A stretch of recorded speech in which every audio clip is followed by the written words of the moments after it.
Nicky Sinden is addicted to fishing. Whether it's straylining for big snapper, jigging for kingfish, spearfishing or diving, she loves it all and is on a constant quest to learn more.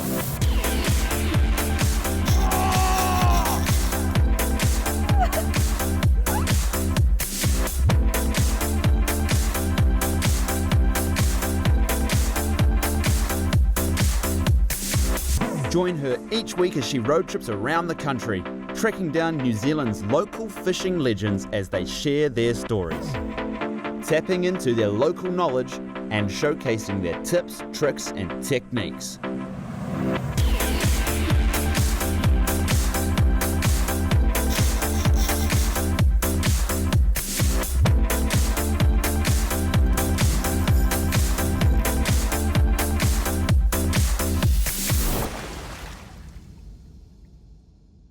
Hi, I'm Nikki and welcome to ADOS Addicted to Fishing. This week we're heading out to the place where I fell in love with fishing, Motiti Island. We have a very special fishing legend with us. He is not only my uncle but also a local on the island, and he's lived out there for more than 30 years. We're going to tap into some of his favourite spots and we're going to see what we can find.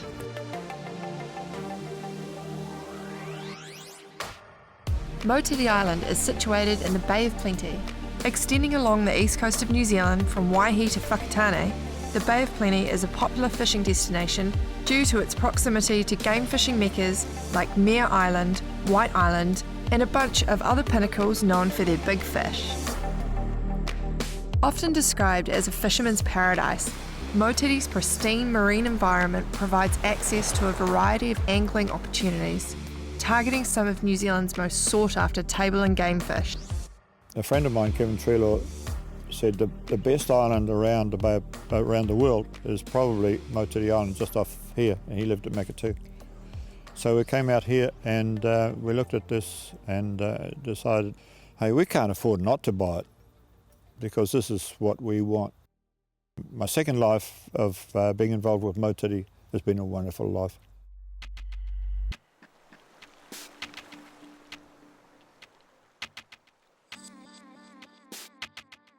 Motiti Island is where I had my first fishing experiences. The island is an ideal habitat for fish. It has loads of foul ground, providing both food and shelter for some of the world's biggest fish. The IGFA world records for both snapper and kingfish were caught in and around the waters of Motiti. Don, you've taken us to a spot that you like to call the 100-mile reef. Yeah, we've called this 100-mile reef for a long time because it's when we used to dive here, we had to go pretty fast because you don't get much time when you're 120, 140 feet down. You got to be very careful. But always a good current, and the current's what I look for. Okay, so I reckon we grab our bait runners, we set them up. Do you suggest ledger rigs, straight lining? I'd like to try straight lining first, and from there, if I can't get to the bottom readily, then I just start with a lighter sink and gradually what works. Okay, cool. Right, I'm pretty keen to find out what's down there. Let's drop a line in. I'll be there before you. When straylining, it is important to present your bait to the fish as naturally as possible, using as light a line as appropriate and just enough weight to get you to the bottom. Okay, so we've just chucked some bonito on our lines.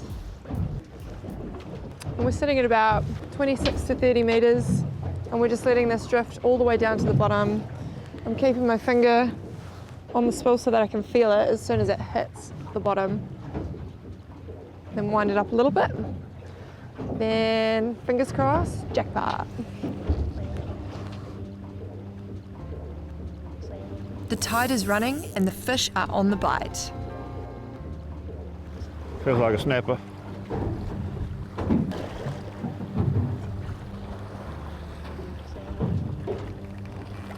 Doesn't want to come to dinner. Using light line means that drag settings and playing the fish become very important. Don here is playing the fish slowly, making sure the thin mono doesn't break. Come on, up you come.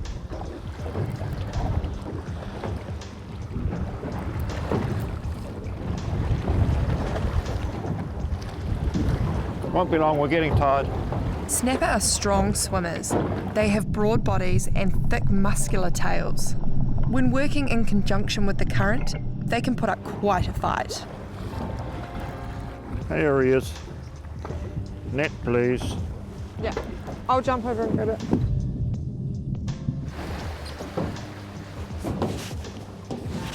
Okay. That is a nice fish, Don, well done. This was our first drop. We're not using any belly today. We've used our Furuno sounder to find the fish. And Uncle Don here has landed a very, very nice snapper. Unfortunately, it is hooked in the gut, which means that we're gonna have to take it home. Not gonna lie, this is gonna be ceviche a bit later. Beautiful.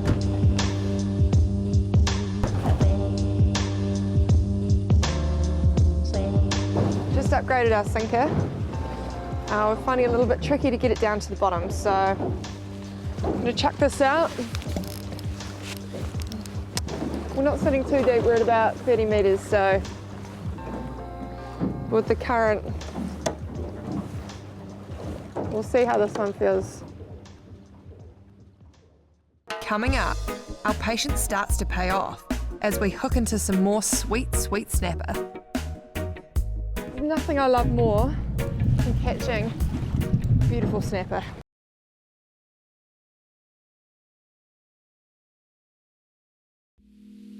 This week, we're fishing the waters around Motiti Island with fishing legend Don Wills. This is skipjack tuna, sold as bonito, and just a little bony bit, so I'm going to ground bait with. When I go fishing for snapper, I go fishing first for a current, and if there's no current, I'll go somewhere else, because I need to spread the sign to get the snapper to come and see me, because if you're in calm water, you can burley all you like, but nobody's going to find you. So that's where I go, looking for a current.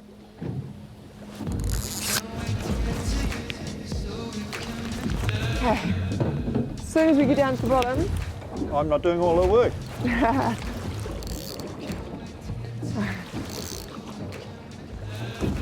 Putting up a decent fight. There's nothing I love more than catching beautiful snapper. So many different things that you can do with it, so many different ways that you can eat it. It's just nothing beats catching snapper. When fighting a snapper in these conditions, it is important to keep the line tight and the rod bent. This keeps the hook firmly set in the fish's mouth.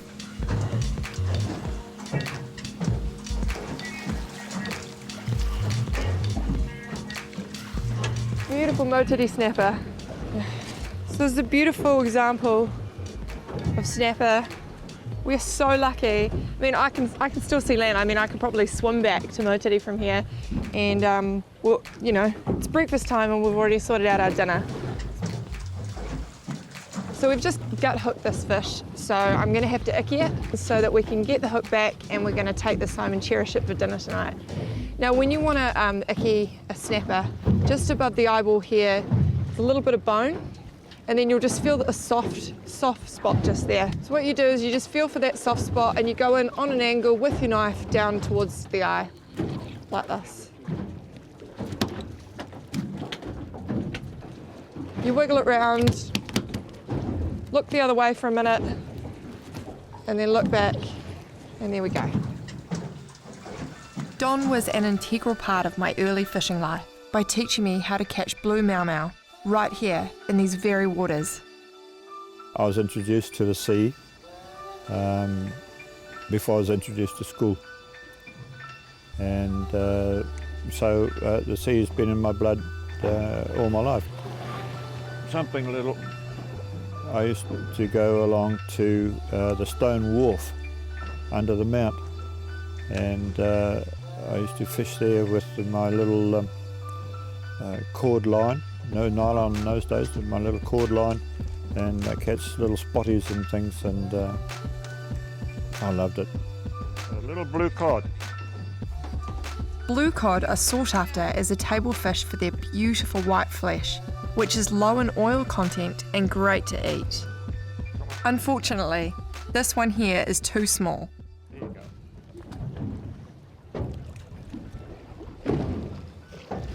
I've just got 2 hooks on, just being greedy, and I'm going to straight lining.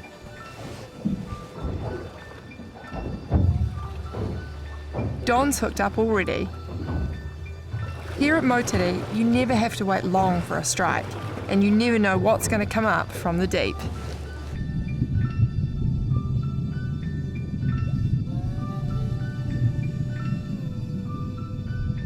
This time, Don has pulled up a golden snapper. Named for their red bodies, golden snapper are often found hovering over pinnacles. Pinnacles act like an oasis in an underwater desert, attracting all types of fish life. We must be in the right spot.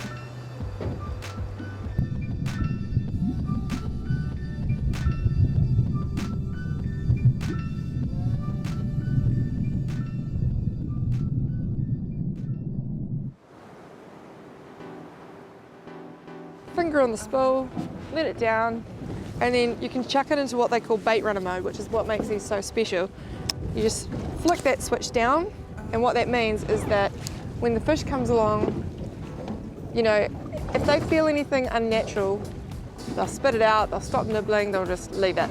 So beauty of a bait runner is that if the fish comes along, has a nibble, it actually lets it take line. I can feel something biting right now.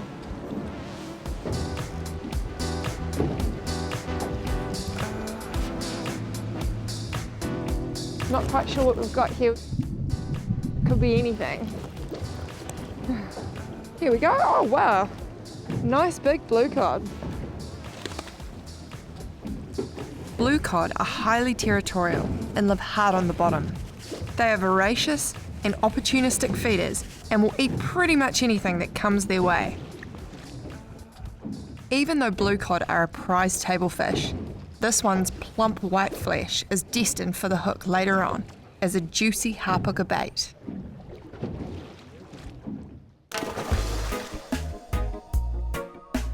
So what I'm going to share with you is one of my favourite stray lining setups. This is a running sinker rig. So you've got your main line, sinker, swivel, trace and hook. Really, really simple. Attach it with uni knots. And if you'd like to know how to do the uni knot, you can refer back to our website, www.addictedtofishing.co.nz. Coming up, we try our luck in Motiti's deeper waters. 1.2 million Kiwis throw a line in the water every year, and I completely understand why.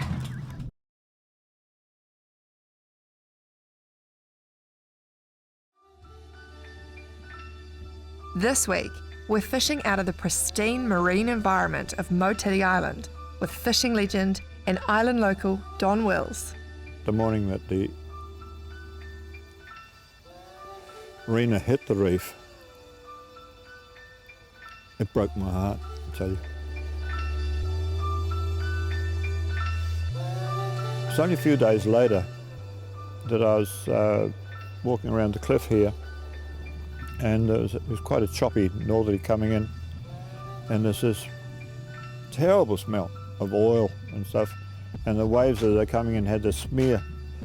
I was devastated because the main part of our seafood on the island is in the first 10-15 feet of depth of the island. Your parvis, your kinners, your crayfish, and all the little things that the snapper come and feed on and so forth are all in that little zone that slowed down, and it was going to devastate it all. And even now I try not to cry when I think about what it did to us. Though the effects of the Rena disaster will be felt for many years to come, Motiti and the surrounding marine environment have largely recovered. With Don's local knowledge, fresh bait on board, and the help of our wharuno, we hope to turn our cod baits into harpooker, bass or bluenose. Don is taking us to a place called Bass Reef, situated in deep water ranging from 140 to 200 metres, and as the name suggests, it's known for its local population of rod-bending bass. We've got a triple ledger pooker rig, and we've got a nice tasty squid on the top, and we got 2 little slices of blue cod on the bottom, and then we've got a nice big chunky sinker. We're sitting at 150 meters and we are dropping her down. When you do get over the spot, make sure that you've got a really good driver. We're lucky enough to have a really good driver with us, part of the crew, Jay, and he's just holding us over the pin, because you got your line going all the way down. You don't generally anchor up. And you just, my line starts to go out the back of the boat a little bit, and Jay chucks us into reverse, and it brings the line straight back down, so you're completely vertical to it. You can see at the end of the line the nodding, which happens naturally with the current, but what you're really feeling for is a big weight coming down, and it's hard to feel because, you do have a big weight on the end of your line, so you've got to try and sort of differentiate between the fish biting and the current pulling. Fishing in deep water can take its toll on the angler. Winding in so much line can be tedious, but it's always exciting, as you never know what you're going to pull up out of these depths. I thought it was a blue nose because it was still working halfway up, and it's not fighting too much now. Not sure whether it's getting bigger or I'm getting tighter. We're using Telica 16 reels loaded with 50-pound Power Pro braid, which is essential for this type of fishing. These overhead reels hold tons of braid and let the angler stay in constant touch with the bait on the bottom.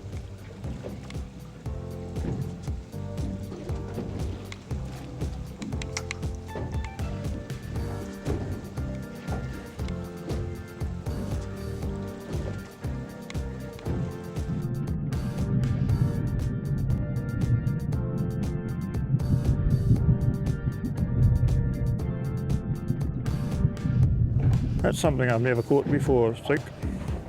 It's obviously a gurnet. Deep water one at that. What was it, 160 metres?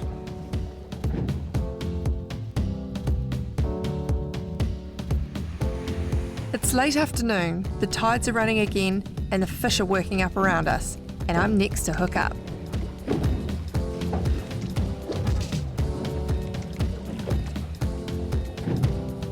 Gemfish!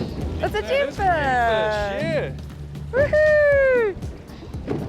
Woohoo! Sweet! Looks like we've got ourselves a bit of a gemfish. Don, do you know much about these kind of fish? Yeah, good fish. They fish commercially for them. Lovely fish. Catching that gemfish means ticking another fish off my bucket list. We have one last blue cod bait left. Here's hoping I can turn it into a harpooker or a bass. Okay, so we just dropped down. Probably done there for 2 minutes, and then we started to get some big nods on the end of the line. Feels bigger than a granddaddy harpooker, which is good. Hoping it's either going to be a harpooker or a bass. Wouldn't have a clue as to the size, to be honest, but I can tell you it feels freaking good to have something on the end of the line.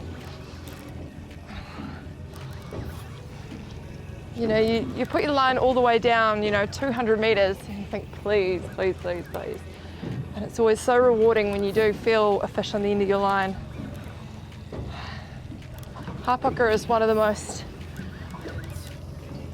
incredible fish to eat. You go to a restaurant and you pay $40 for one dish of it, whereas you can come out here and catch it and then take it home and share it with your friends and family. It's just, does not surprise me why so many Kiwis love fishing in New Zealand. More than 1 million. I think the stats last time were 1.2 million Kiwis throw a line in the water every year. And I completely understand why.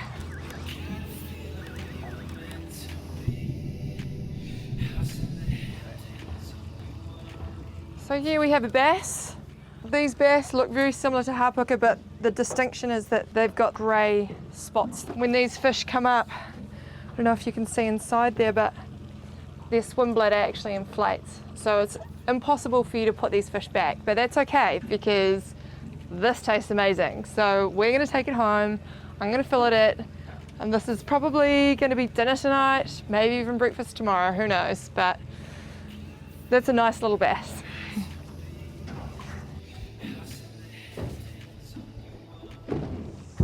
So we've come to the end of our day.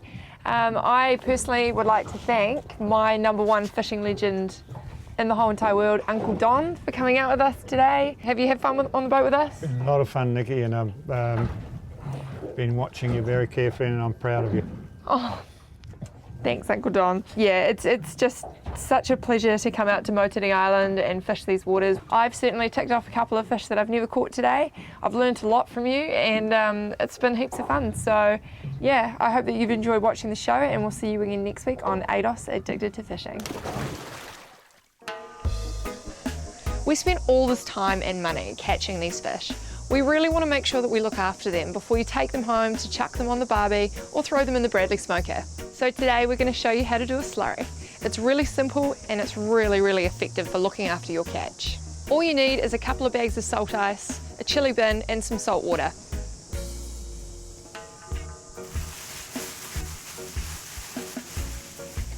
We're going to open up our chili bin, chuck them in there, and then add a bit of salt water. Voila, we got a slurry, easy as. ADOS Addicted to Fishing adventures in confidence in our Staby craft, powered by Mercury Marine, and we tow it around in our Photon Tunland. Hunting and fishing supply us with our Shimano tackle. We find the best fishing spots with our Furuno. We celebrate our catch with a wild buck. We keep up to date with Fishing News magazine, and it all sticks together thanks to ADOS.